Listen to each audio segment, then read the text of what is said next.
It's widely acknowledged that Michael Jackson is the king, Madonna is the queen, and Britney Spears is the princess. But who is the true Prince of Pop?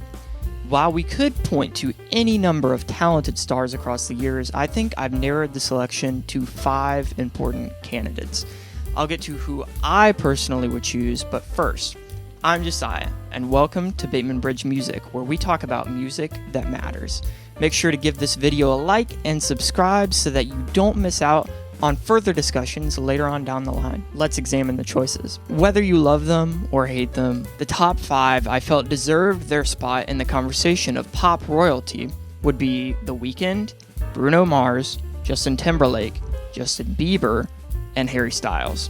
There are definitely honorable mentions you could point to, like Ed Sheeran, for instance, but I think his appeal is not viewed the same way as the 5 mentioned beforehand. It is certainly just as widespread, but I think he lacks a sense of showmanship and stardom that the others possess as artists in the industry. One could point to someone like Frank Ocean, who has put a unique and unmistakable mark on modern pop music, but because of his growingly reclusive nature, the mystery doesn't contribute much in terms of long-lasting mainstream appeal, despite his almost flawless musical output and uncompromising artistic style. We could also talk about Adam Levine from Maroon 5, but I don't really want to, so let's move on. Thinking realistically, The Weeknd, Bruno Mars, Justin Timberlake, Justin Bieber, and Harry Styles have dominated the charts consistently for the past 15 years.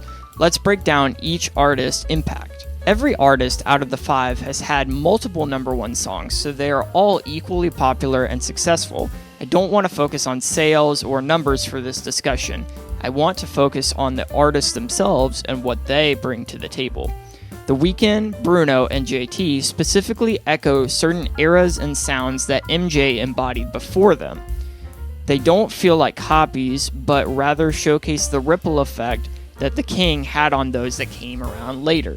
These 3 are also the ones who've played the Super Bowl. I swear, Bruno Mars was in like 5 Super Bowl halftime shows in a row, and there was that one that he played with the Red Hot Chili Peppers. That was like a fever dream. I don't even remember how that went over, honestly. Now, Timberlake, Bieber, and Harry Styles come from that boy band and cult fandom side of pop. It's scary how crazy people got and still act about these people, but it's nothing new in terms of popular music. And for the sake of the Prince of Pop argument, marketability is an important aspect. How much can their face be pushed into our lives whether we want it or not? JT had NSYNC and all the early controversies. Bieber and Harry have survived growing up in the industry, and while Bieber had more growing pains, all 3 have gotten to the point where they are comfortable and stable in their respective careers. The Weeknd is huge and arguably more successful than ever, but he's always seemed like an outsider in the larger scheme of things. Maybe it's because it's a persona or the overall sound is a little darker, but I don't see his demographic being as large as others on this list. In this age of streaming, he can be number 1 even if people over probably 40 aren't as likely to listen to or care about who he is. Because he crosses over into hip-hop and even rap circles, he has a bigger draw, but I don't know if he should be considered full-fledged pop when you really break down his style. Now, Bruno Mars is a very talented showman, and is still getting better and finding his best sound. But in many ways, I think he's too safe. He doesn't challenge any standards and doesn't always stand out in a lineup. He doesn't really get into trouble or put himself out there. While he's a great artist and his work on 24 Karat Magic and Silk Sonic is impressive, I don't hear many that rave about being a fan of his in the same way that the other 4 are on this list. Justin Bieber terrorized the music world for years, with no signs of letting up, but as he cultivated his bad boy image, he seemed to lose some of the moms in the process.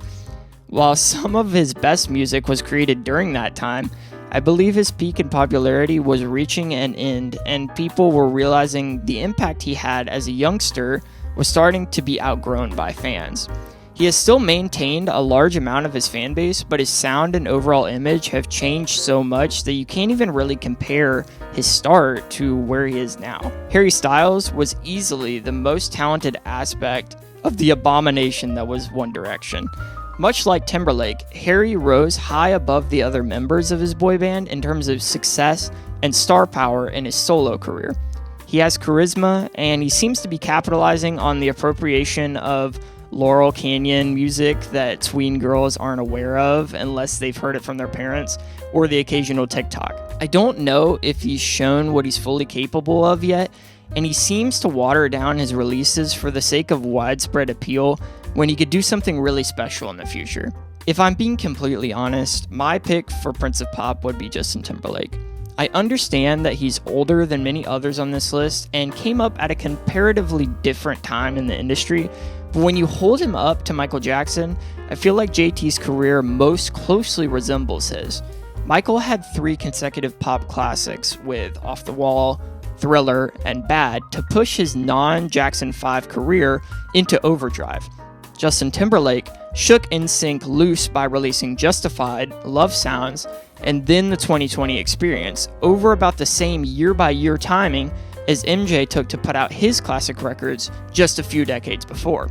Each JT album pushed his sound and image further into a fully matured pop star by the time he was riding the high of the 2020 Experience. Both surrounded themselves with talented, best of the best producers who massaged their sounds into something timeless but almost universally accessible.